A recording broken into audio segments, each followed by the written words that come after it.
Good evening, I'm Jeff Bennett. And I'm Amna Nawaz. On the NewsHour tonight, the Department of Government Efficiency that aimed to slash budgets under Elon Musk takes on a new shape. Food banks nationwide feel the pressure from rising food prices and cutbacks to government benefits. And we speak to Taiwan's deputy foreign minister about fears that U.S. support is waning while the threat from China is rising. We have to face, two situations. One is a D-Day situation, the other one is a day-to-day situation.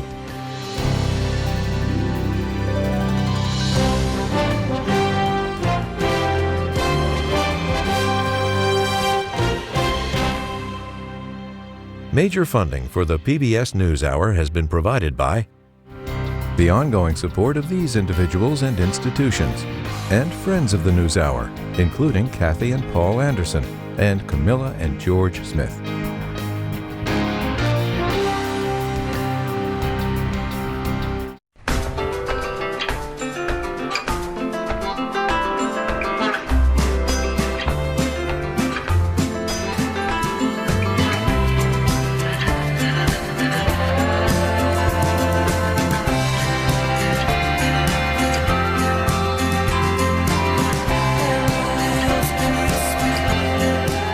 Moving our economy for 160 years.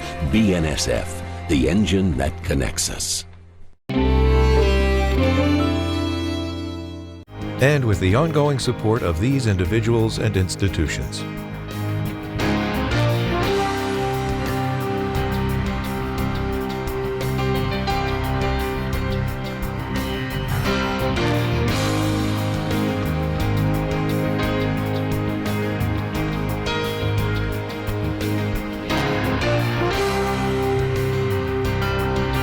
This program was made possible by the contributions to your PBS station from viewers like you. Thank you.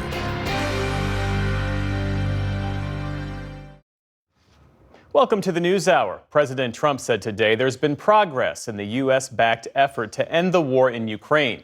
He said an initial plan has been, as he put it, fine-tuned, and that only a few points of disagreement remain. European officials tell the NewsHour that the most contentious issues that remain include whether Ukraine would give up territory to Russia. Trump says he's dispatching 2 envoys to build on recent talks in Geneva.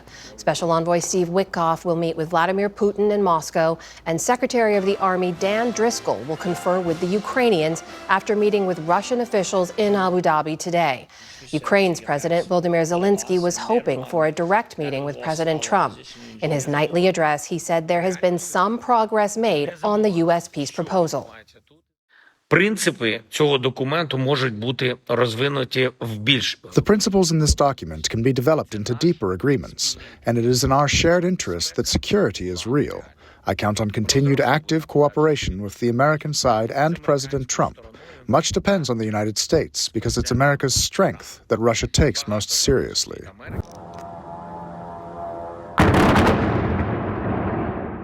As today's talks unfolded, Russia launched a massive drone and missile strike on Ukraine, killing at least 7 people in the capital of Kyiv. Ukraine responded with drone strikes of its own on Russia. Israel, meanwhile, says it received another set of human remains today, but it's unclear if they belong to one of the 3 remaining deceased hostages in Gaza. The handover from Hamas to the Red Cross is just the latest under the fragile ceasefire that took effect last month. Israeli Prime Minister Benjamin Netanyahu says the remains will be taken for forensic testing to be identified. Meanwhile, in Gaza, heavy winter rains have turned roads into rivers. Tent encampments now sit on swamps of mud and sewage water. Palestinians blame their miserable conditions on both Israel and Hamas. All the tents are destroyed. Our tents are made of fabric. Where is Hamas? Where are the people to see this rain and how our children are drowning? There's nothing for us to wear, no clothes to put on. They need to find a solution for us. Aid agencies say they're worried the rainy winter months will only worsen the humanitarian situation on the ground, with supplies already running short. The UN says close to 2 million Palestinians in Gaza have been displaced from their homes, with most living in tents or shelters. Nigeria's president says the remaining 24 schoolgirls who were abducted from a school last week have been rescued. A total of 25 girls were taken by armed assailants in northwestern Kebbi State, though one escaped the same day. No details were provided on how the other 24 were saved. It comes amid a number of other such attacks in Nigeria, including a raid on Friday in which more than 300 students and staff were taken from a Catholic school in north-central Niger State. 50 students managed to escape, though the rest remain in captivity. In France, authorities have arrested 4 more people in connection with the jewel heist at the Louvre Museum in Paris. Officials say 2 men and 2 women from the Paris region have been detained for questioning over last month's robbery at the world's most visited museum. Prosecutors did not say what role they may have played in the theft. 4 other suspects have already been detained and face preliminary charges. The stolen jewelry is valued at more than $100 million and has not yet been recovered. The FBI is requesting interviews with a number of Democratic lawmakers who appeared in a video telling U.S. troops to defy unlawful orders. It signals a possible second investigation stemming from the video. And it comes a day after the Pentagon said it's reviewing Arizona Senator Mark Kelly for potential violations of military law. In a statement, 4 of the lawmakers involved said that, quote, President Trump is using the FBI as a tool to intimidate and harass members of Congress. Those featured in the video have all served in either the military or intelligence community. The mayor of the nation's capital said today she will not seek re-election next November. But today, with a grateful heart, I am announcing that I will not seek a 4th term. Washington, D.C. Mayor Muriel Bowser made the announcement in a video posted to social media. The longtime Democratic mayor has found herself in a tight spot in recent months after President Trump ordered a federal crackdown on the Capitol to fight crime. She's had to balance demands from the White House with concerns among residents that she hasn't pushed back hard enough on the president's actions. Republican Senator Jim Justice and his wife have agreed to pay nearly $5.2 million in overdue taxes. The settlement was disclosed just hours after the Justice Department sued the couple, alleging they, quote, have neglected or refused to make full payment for taxes dating back to 2009. Once dubbed the only billionaire in West Virginia, Justice has seen his net worth dwindle to, as Forbes magazine put it, less than zero. The former 2-term governor owns dozens of businesses, but has faced a series of challenges in recent years over debts and unpaid bills. In Texas, parts of the Houston area are clearing up from a tornado that swept through yesterday, damaging dozens of homes.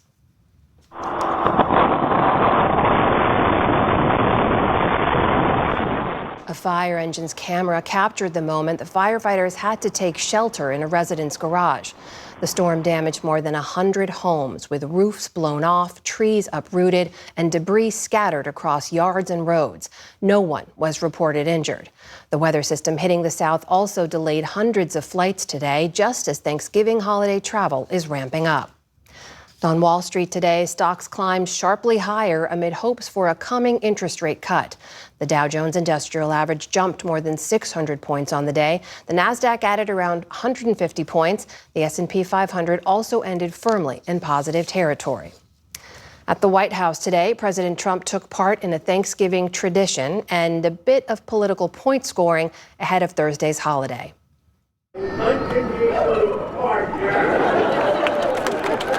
The president officially pardoned a 50-pound turkey named Gobble in the Rose Garden this afternoon. The modern-day version of the event goes back to 1989 and then President George H.W. Bush. In his remarks, President Trump joked about sending the turkeys to a prison in El Salvador and claimed that Thanksgiving meal prices are falling despite some evidence to the contrary. Another turkey, Waddle, was notably absent from the ceremony. And the oldest resident of the San Diego Zoo has died. Grandma, the Galapagos tortoise, was believed to be 141 years old. She was born in the wild and came to San Diego around 1930 from the Bronx Zoo. Grandma lived through 2 world wars, 20 U.S. presidents, and generations of visitors. Her caretaker said she was the queen of the zoo with a sweet personality and a love of romaine lettuce and cactus fruit.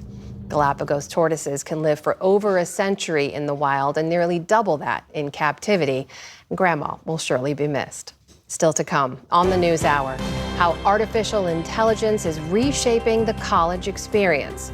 A new investigation reveals a key component of American car batteries is poisoning communities in Africa. And an upcoming documentary spotlights the civilian toll of Russia's invasion of Ukraine. This is the PBS NewsHour from the David M. Rubenstein Studio at WETA in Washington and in the West from the Walter Cronkite School of Journalism at Arizona State University. Now to some news about DOGE, the so-called Department of Government Efficiency. The blunt force operation Elon Musk and President Trump used to target federal agencies and spending earlier this year is now dismantled itself. Reuters reported this week that the government's top personnel official says the entity no longer exists. That's months ahead of its planned end date. For more, we're joined now by our Lisa Desjardins. Lisa, it's always great to see you. So what do we actually know at this point? Does DOGE exist in any real form? It is at least disassembled, but like so much with DOGE, it is murky and it seems almost unnecessarily murky. Let's talk about that Reuters report. It came out a couple of days ago. They quoted the head of personnel for the U.S. government who said DOGE does not exist. But then we saw this from DOGE on the internet, social media yesterday, saying, as usual, this is fake news from Reuters.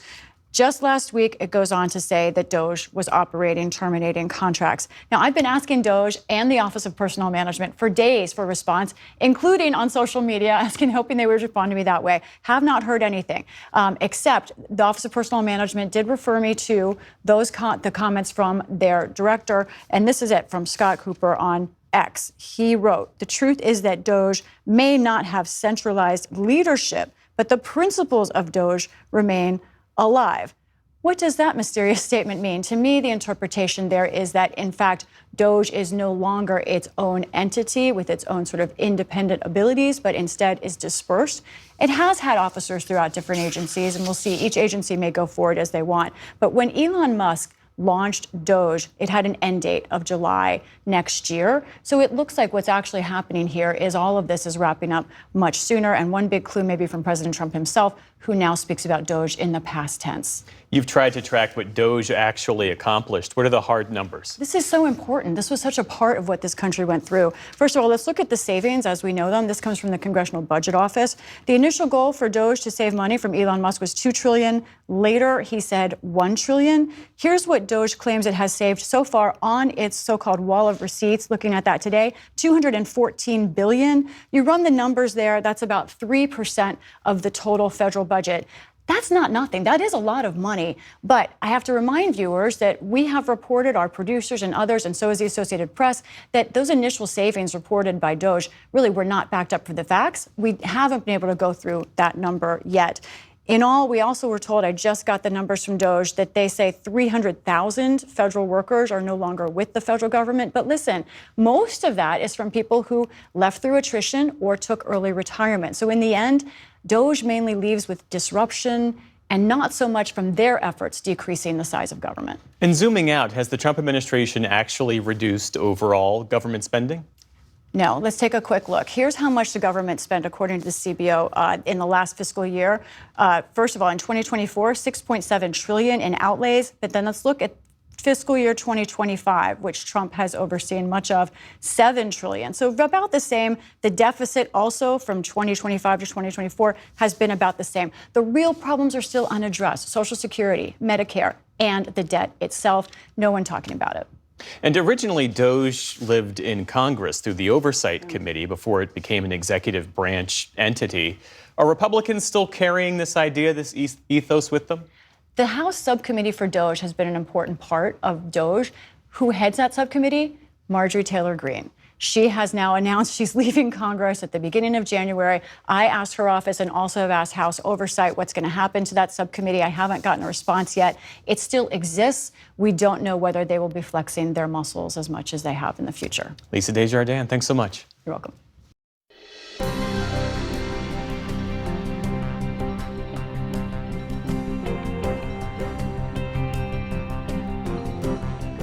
As the holiday season begins, food banks across the nation are still struggling to keep up with the need. That's partly fueled by the disruption in SNAP benefits during the government shutdown.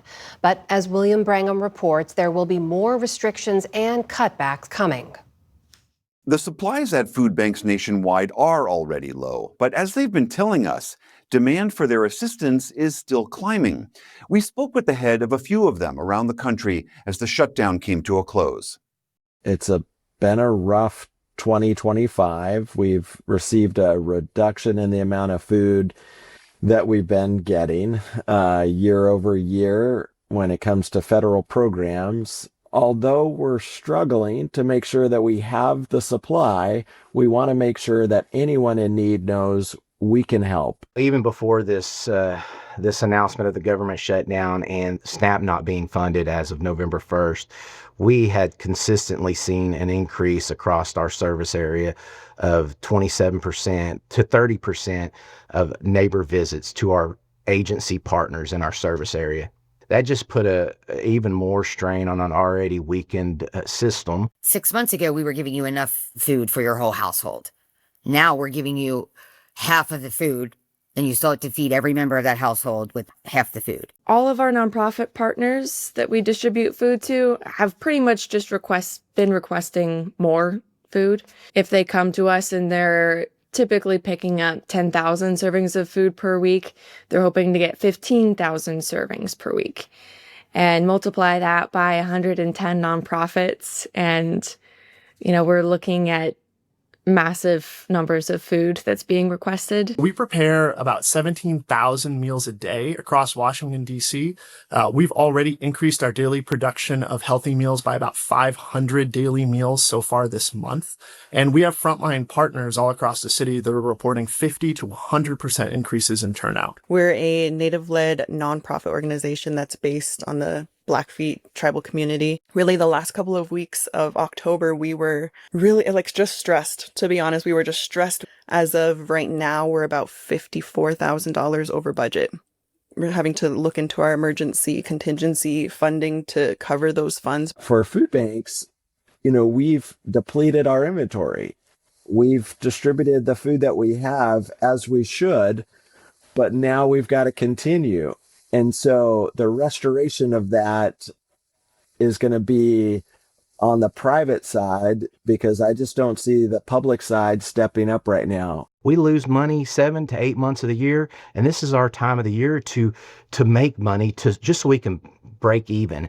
And we are having to make a call just to ask people to give above and beyond so we can have food on the tables right now in this crisis that government created. This isn't the first time our nation, our tribal nation, has experienced food insecurity at the hands of the federal government. It's not unfamiliar to us, but that's kind of made us really tap into our community and, how can we really gather in a way that we haven't had to before. When the chips are down, it's emergency food providers like DC Central Kitchen, like many of our partners, who are asked to find ways to do more even when we're already at capacity. And that's the challenge before us right now, and that's exactly what we have to do. While food stamp benefits are flowing again for now, the massive Republican tax and spending law signed by President Trump this summer contains perhaps the biggest looming cut to food assistance and America's social safety net in decades. Millions of Americans could soon find themselves without assistance starting very soon. For more on what this means, we are joined by Adam Chandler. He's a journalist and author of the book 99% Perspiration, a new working history of the American way of life. Adam Chandler, thank you so much for being here.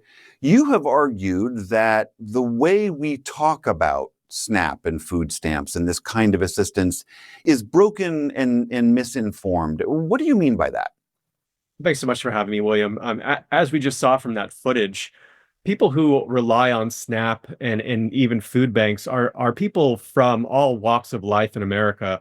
Talking about old and young, rural and urban, the percentage of households that enroll in SNAP by proportion are higher in rural areas. So there are a lot of perceptions politically that certain people like to promote in talking about the need that we have. But the reality is that SNAP encompasses huge percentages of Americans from every corner of the country.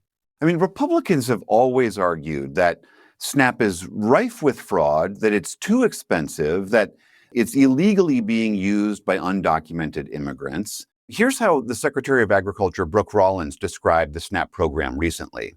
This has sort of shined a light on a program that, especially under the last administration, has just become so bloated, so broken, so dysfunctional, so corrupt that it is astonishing when you dig in. How accurate is that characterization overall? Well, overall, it's not terribly accurate. I would point to a congressional report from April that points out that fraud is generally pretty rare in SNAP. There are errors, just like in any major government program, but the idea that this is a program that's being completely taken advantage of by people is absurd in and of itself. The idea that people who basically receive $6 a day, which is the average SNAP allocation, are somehow not wanting to work or living high on the hog is just something that is undercut by the reality of who uses SNAP, what the demographics are. These are, by and large, people who are either under the age of 18 or over the age of 60. These are people who are often working full-time hours. So the thought that this is not being used by working people is unserious. As I mentioned, the GOP's huge tax and spending bill that passed this summer is going to make some fundamental changes to food assistance. What are those changes? It's a good question. What's important to think about is, first of all, how difficult it already is to apply for SNAP. You constantly have to recertify that you're searching for work or that you're doing whatever the various requirements are, and it varies from state to state to remain on the rolls of SNAP. What this new bill does is expand the requirements. It requires that you have 80 hours a month of work or job training or volunteering. And that might not sound like a lot to the average American, but think about some of the people who are receiving SNAP. These are often caregivers, single parents, people who are taking care of families. And so to step out of the roles that they currently inhabit in their lives and pursue different sort of requirements to stay on SNAP is an onerous benefit to an already difficult process. We have a broken disability program that requires months and sometimes years of waiting to have claims handled in a timely fashion.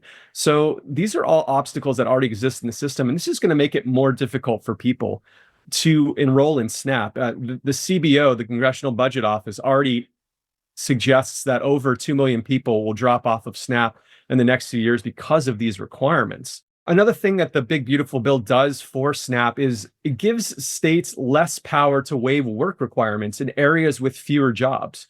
So we're talking about rural households, which enroll in SNAP more than urban households. We're talking about areas that don't have a lot of jobs sometimes. And what it allowed local government to do was offer SNAP to people who can't find jobs because there aren't jobs in their area. And this makes it more difficult for people to stay on SNAP who need to stay on SNAP because there just isn't the opportunity in their part of the country. And that's an important thing to realize when we talk about SNAP, because the way that it's often framed is people not wanting to work. And the reality is there aren't these great jobs out there that often cover the basics.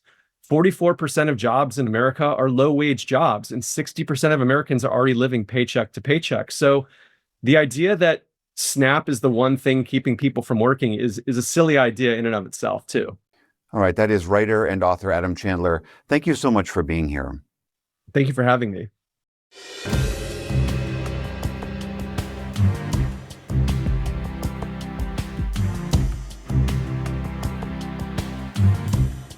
President Trump this week spoke with Chinese leader Xi Jinping, and the Chinese government said Xi outlined what it called China's principled position on Taiwan. The self-governing democracy of 23 million residents has never been part of communist China, but Beijing considers it a breakaway province. Nick Schifrin recently sat down with Taiwan's deputy foreign minister at the Halifax International Security Forum to talk about the relationship with the U.S. and why Taiwan is so focused on the fate of Ukraine. Ukraine is fighting what it considers an existential battle on the front line and in Geneva conference rooms. And even those half a world away are watching, for they too face a much larger neighbor challenging their sovereignty. We don't want to have the aggressor have it in their way. So we have to work together to support this whole cause. I think very important for us. Chen Mingqi is Taiwan's deputy foreign minister. We spoke this weekend at the Halifax International Security Forum, just as the U.S. pushed Kyiv to agree to a U.S.-drafted peace plan. That plan have global implications. We are watching that closely. In Taiwan, I think the most important thing is to strengthen our defense capability so that work with our ally, work with our like-minded partner, so as to provide a better deterrence. It's better to deter any aggressor beforehand rather than in the middle of a prolonged war. President Trump has said repeatedly that Xi Jinping has promised not to invade Taiwan during Trump's term. Has the U.S. ever communicated that to Taipei formally? We don't make any speculation on that. We don't base our defense concept on any empty promise. China's People's Liberation Army has launched one of the fastest military modernizations in world history.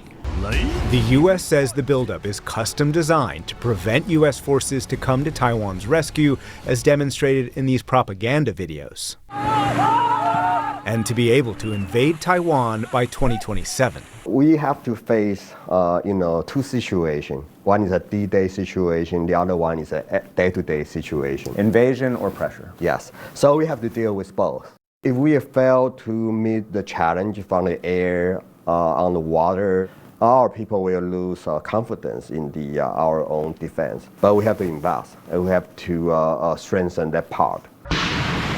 For Taiwan, U.S. weapons have long been essential. Last week, the Trump administration approved the first weapon sale of this term, $700 million of the same air defense system that protects Washington. And the week before, the U.S. approved $330 million worth of aircraft parts. But the Trump administration has so far chosen to sell Taiwan's military new weapons and parts rather than draw down from U.S. stocks to deliver them faster. It also recently downgraded U.S.-Taiwan defense talks. And this year, President Lai Ching-te did not transit the U.S. as his predecessor did during the first year of the first Trump administration. Do you fear that President Trump is sacrificing support for Taiwan in order to hold out for a deal with Beijing? Not at all. We are very solid about our bilateral relationship in terms of security. Of course, trade-wise, that's another issue. Your president is a tough negotiator, and ours is also have to protect our own interests. The U.S. is threatening to tariff Taiwanese-built semiconductors, the world's most advanced. And right now, U.S. tariffs on Taiwan's exports are still 20%. That's a threat to Taiwan's economy. Just as the U.S. demands Taiwan spend more on defense than Taiwan says it's capable of. But Taiwan recently got a big boost from Japan's new prime minister, Sanae Takaichi, who earlier this month said a Chinese assault on Taiwan would lead to a Japanese response. If China were to deploy battleships and involve the use of force, I believe this could be deemed a situation threatening Japan's survival. China's consul general in Osaka, Japan, posted on X, quote, "We have no choice but to cut off that dirty neck that has lunged at us." It was later deleted. But China's foreign minister said Takaichi had crossed a red line. And on yesterday's call between Xi Jinping and President Trump, Xi outlined China's, quote, principled position on Taiwan. It was the first time a Chinese leader framed Taiwan for the U.S. in the context of World War II, with a reference to Japan. Why do you think Beijing has reacted so strongly to what she said? China is overreact to the whole situation. Their aggressive behavior, not only in the Taiwan Strait, in the East China Sea, in the South China Sea. So China is a party to be blamed. I think they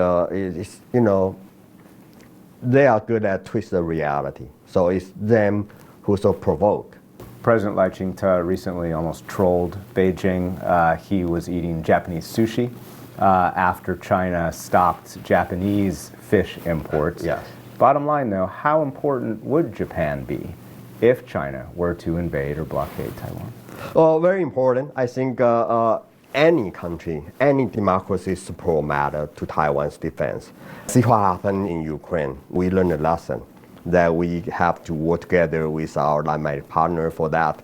Never believe in the CCP's propaganda. They just cannot peacefully coexist with democracies. This is about a competition between democracy and authoritarianism.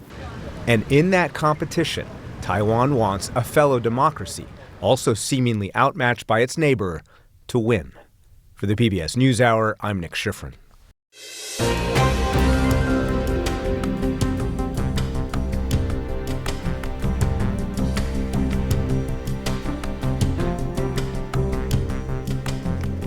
This year's senior class at universities across the country is the first to have spent nearly its entire college career in the age of generative AI, a type of artificial intelligence that can create new content like text and images. As the technology improves, it's harder to distinguish from human work, and it's shaking academia to its core with some very big questions. Special correspondent Fred DeSam Lazaro has the story for our series, Rethinking College. And the principle of humanities says, treat all people as ends in themselves, never merely as means. About 2 years ago, Megan Fritz, a philosophy professor at the University of Arkansas at Little Rock, began spotting something unusual about her students' writing. You suddenly get an essay or a test answer, some kind of assignment from a student whose normal writing you're familiar with, and you get something back that sort of sounds like an official business document or a piece of technical writing that sounds very highly polished, but very impersonal. Impersonal because it likely wasn't written by a person. This was the beginning of a turning point for higher ed, as generative AI had swept through not only her campus, but college campuses across the country. A survey last year found that 86% of college students are now using AI tools like ChatGPT, Claude AI, and Google Gemini for schoolwork. The reason generative AI has spread so quickly on college campuses is not hard to understand. It's transformed tasks that used to take hours, even days of writing and revision into something that can be done in mere minutes. For example, I can ask ChatGPT, write me a 1,000-word essay on the topic of, is it okay to lie? And using a massive amount of data, it predicts and generates sentences on this topic instantly. Fritz says the impact has been deeply disruptive. If I'm reading the writings of ChatGPT, and instead of my students, I have lost the very best tool that I have to see if I am being effective in my capacity as an instructor or not. We really need a framework in which people can use these things and innovate while minimizing the risk. University policymakers have scrambled to stay ahead. I think the realization over the past year and a half is the technology is outpacing our ability to detect it. Vice Provost of Research Brian Berry leads one of UA Little Rock's committees tasked with creating clear campus-wide policies on AI. I think it really comes down to us helping students understand what's at risk, helping them understand that if they use AI in the right way, it's literally the most powerful tool that they've ever been able to use, and it will make huge differences. But if they use it in the wrong way, it could short-circuit their learning process. The university is finalizing a policy that lets professors determine what AI use is acceptable in their classrooms as long as they clearly outline it in their syllabus. But for Fritz, who has a strict no AI policy, identifying it has been complicated and time-consuming. So Phrasely is one of the softwares that I use. If I suspect AI use, then the first thing I do is I do use detection softwares. I actually use 8 different detection softwares. If her suspicion is confirmed, she does meet with the student. And if they can talk about the thing that they wrote about, then great. But a lot of times they can't. Sounds like it's tedious and a lot more work for professors like yourself. It certainly cuts into my life quite a bit. It at least has sometimes made teaching feel like policing. And these detection methods are not foolproof. Students online say that they're caught in the middle. I've been falsely accused by my university of using AI to write a paper. My final paper got detected as 60% AI. We might be about to find out if I'm going to falsely get kicked out of college for... Ashley Dunn was a senior at Louisiana State University when she was accused of using AI to write a short essay for a British literature class after a detection tool flagged her writing last year. And I was like, am I going to fail this class? Am I going to get a 0? Every college takes plagiarism and that kind of thing very seriously. So I was just freaking out. After communicating with her professor, Dunn says she was eventually given an A for the assignment, but the response to her on TikTok proves that this is a widespread issue. A lot of people ended up making responses to my video, pretty much saying that they had gone through the same thing, but that they didn't really get as lucky and they ended up either getting 0s or failing the class. Some people recently have been making videos about, oh, my professor said that my essay was AI because I used an M dash, but that's just a regular way of writing, especially for a college level. You're going to be asked to go out and venture into Gen AI? Not all schools are anti-AI. Some are actually looking for ways to embrace it. Lori Kendall teaches an entrepreneurship class in the Fisher College of Business at The Ohio State University. When Gen AI came out, I and every other instructor did, oh great, now what? Do we allow AI? Do we not allow AI? And the reality is, you know what, they're going to use it anyway. She now encourages her students to use AI to critically examine their original work and as a learning aid. A lot of people, might use AI just to get assignments done, plagiarism, but I like to use AI just for a deeper understanding. Rachel Gervais is a first-year student majoring in air transportation. I oftentimes use AI to create questions regarding this topic so I not only get a better understanding of the actual material, but I also can test and see what I need to maybe focus on even more. If you don't use AI or the next technology that comes along to be more effective, you're not going to be competitive in the job market. The job market's changing right underneath your feet.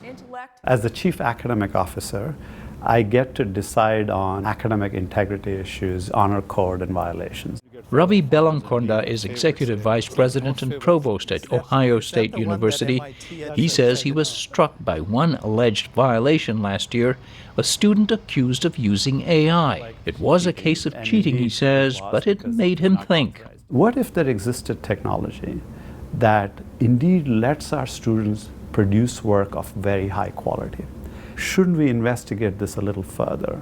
Belamkonda spearheaded Ohio State's new AI Fluency Initiative, which requires all undergraduate students across academic disciplines learn and use AI tools. The trick is to figure out, like any human interaction with technology, what can we offload to technology and what do we need to add the value to? Ohio State wants to be at the front of that creation of those rules.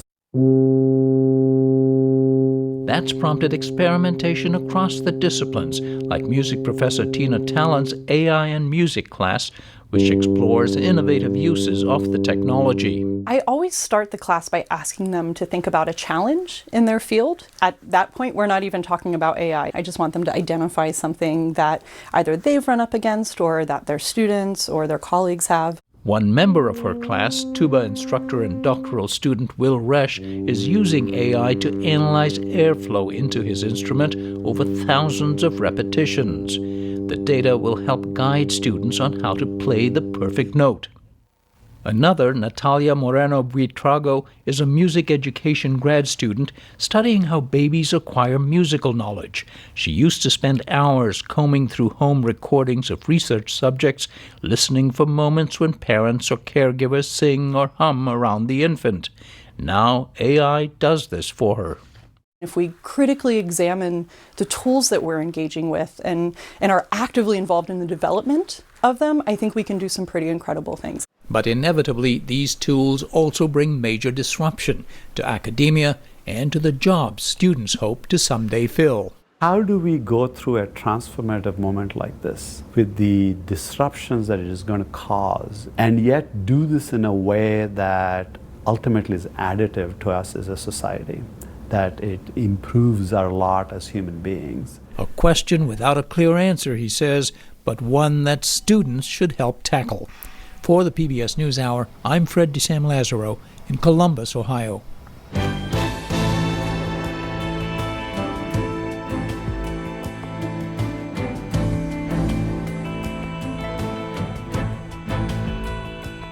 You may not know it, but lead is a key element in your car battery and expensive to produce domestically. So, U.S. automakers often use recycled lead produced overseas, a practice long framed as an environmental success story. But a new investigation has found that the recycled lead used by U.S. auto and battery manufacturers is not safe and is linked to dangerous lead poisoning. Our Stephanie Tsai has more.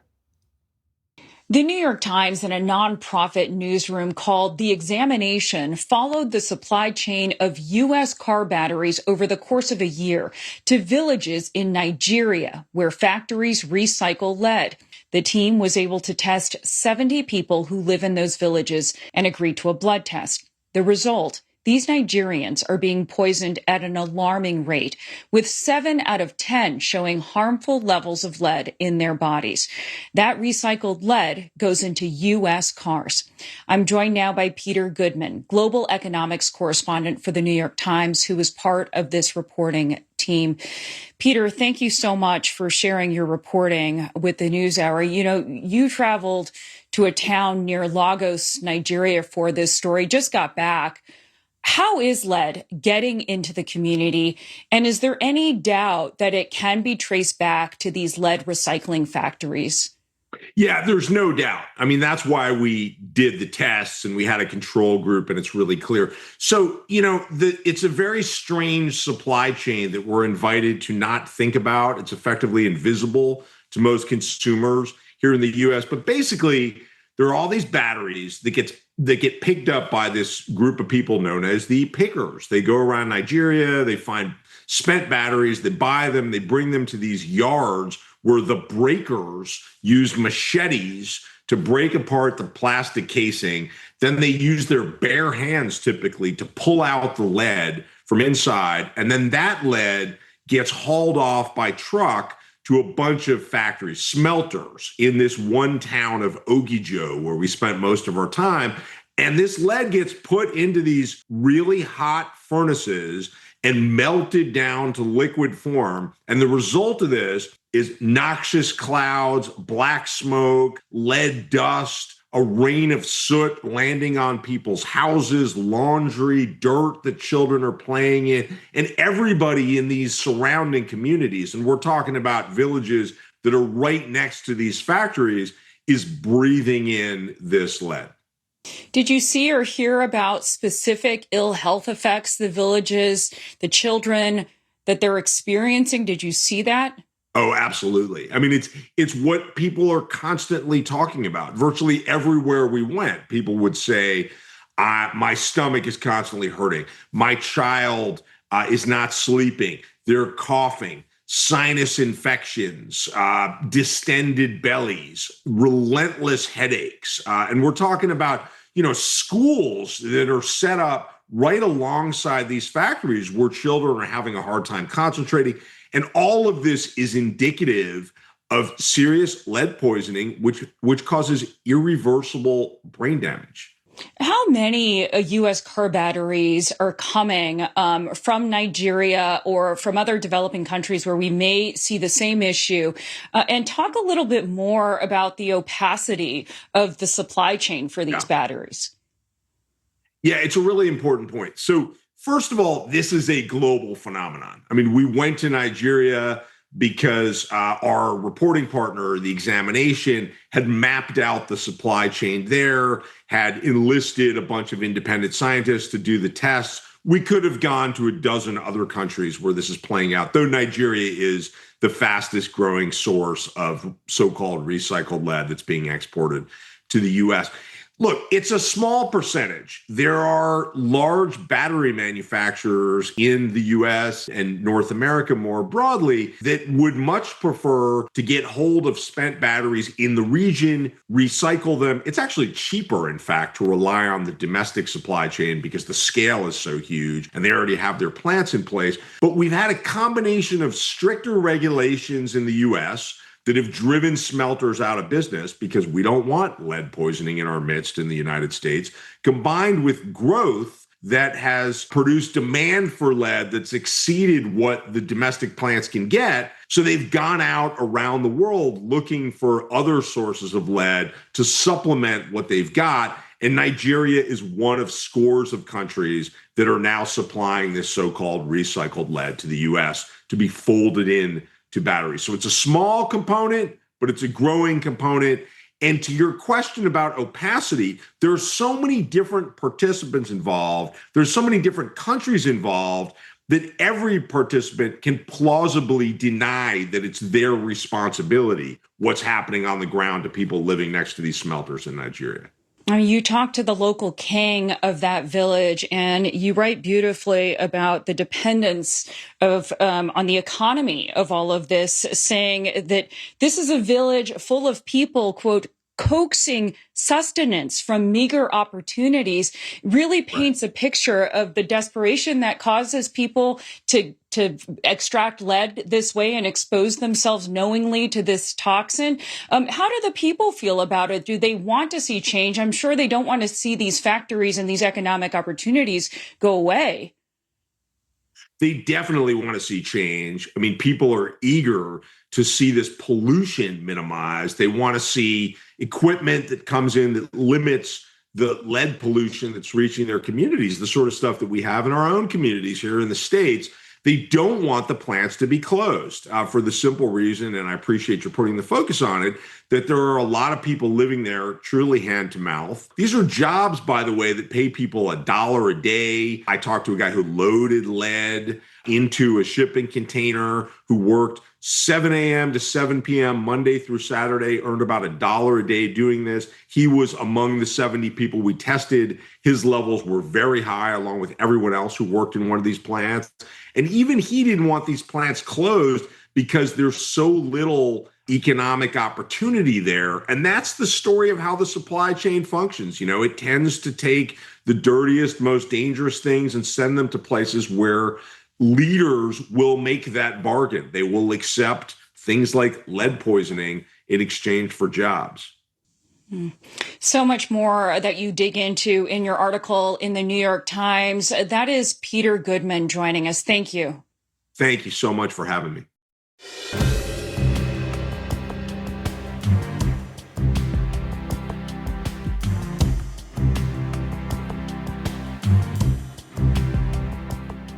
The full-scale Russian invasion of Ukraine is just a few months short of the 4-year mark. 4 years of brutality and carnage, fought almost literally inch by inch from World War I-style trenches in the east.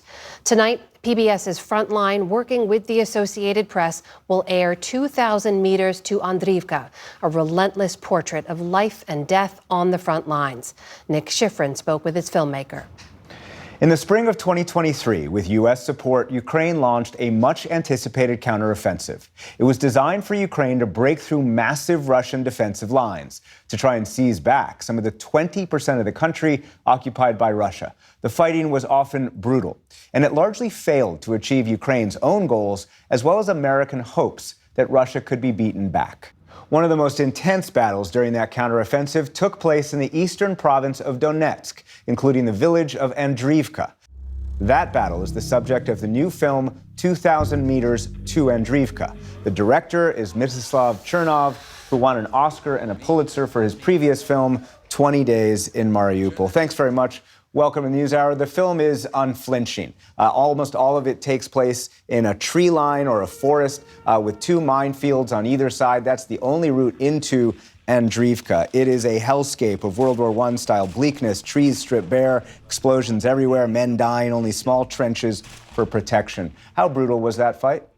Oh, it was brutal, and not only for Andreevka. I think Andreevka is an example of that fight. And you just mentioned that this was believed as a counteroffensive that largely failed at that point, but it's not the right way to say about it. The right way to say about it is, amazingly, Ukrainians having less forces, having less military potential, having less support, they still managed to fight back. You know, I think this film, for me, more and more becomes a film about fighting fear, about real courage that manifests itself in taking on the task that is considered by most of the countries and most of the people as impossible, and still doing it. Why was Andreevka so important to fight for this little village? In Donbass, there was the city of Bakhmut, and it was occupied in spring of 2023.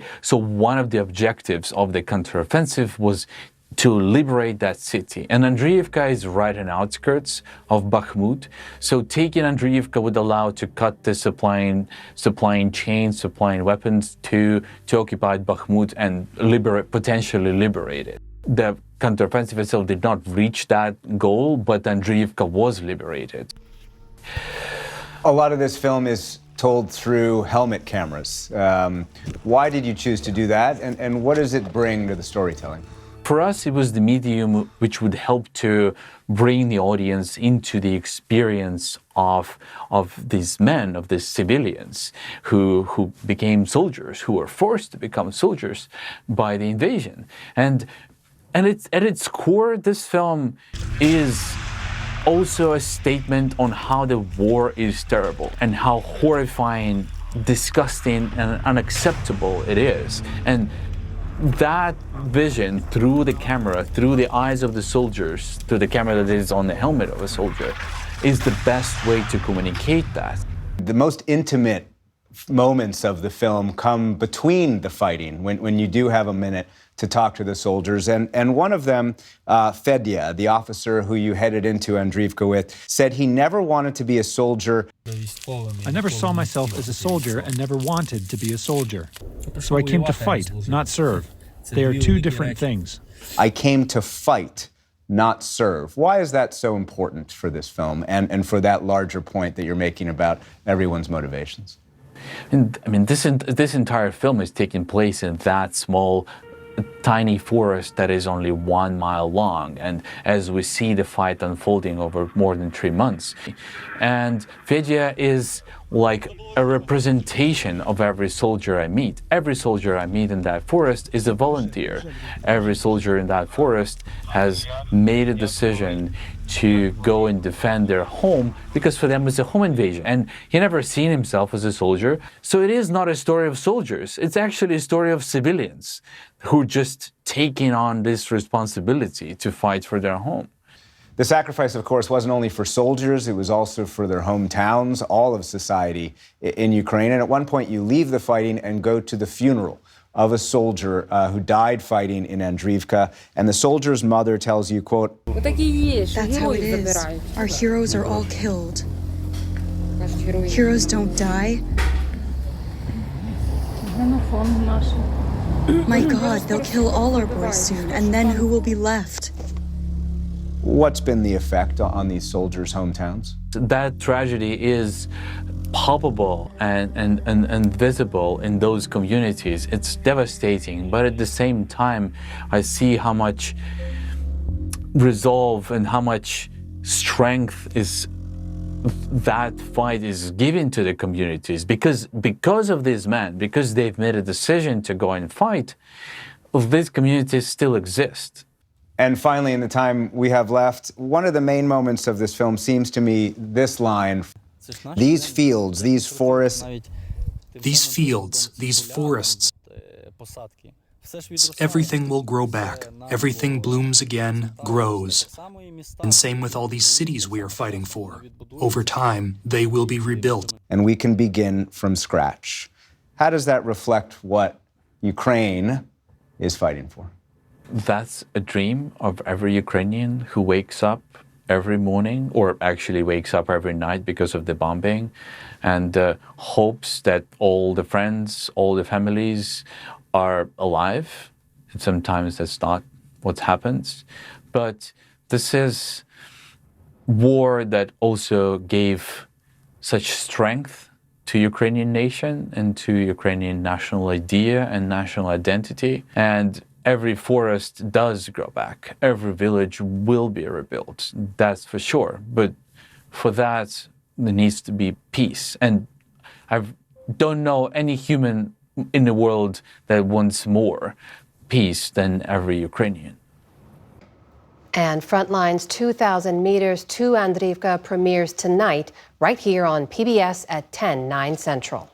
And that is the NewsHour for tonight. I'm Jeff Bennett. And I'm Amna Nawaz. On behalf of the entire NewsHour team, thank you for joining us.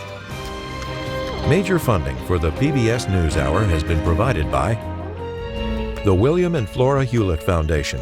For more than 50 years, advancing ideas and supporting institutions to promote a better world at hewlett.org. At BDO, I feel like a true individual. People value me for me. They care about what I want, my needs, my career path. I matter here.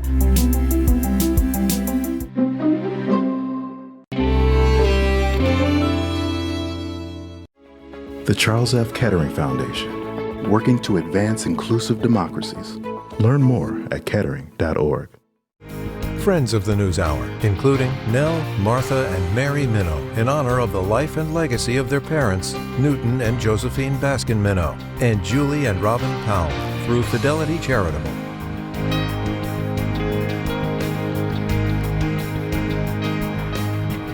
Carnegie Corporation of New York, working to reduce political polarization through philanthropic support for education, democracy, and peace. More information at carnegie.org. And with the ongoing support of these institutions. This program was made possible by the contributions to your PBS station from viewers like you. Thank you.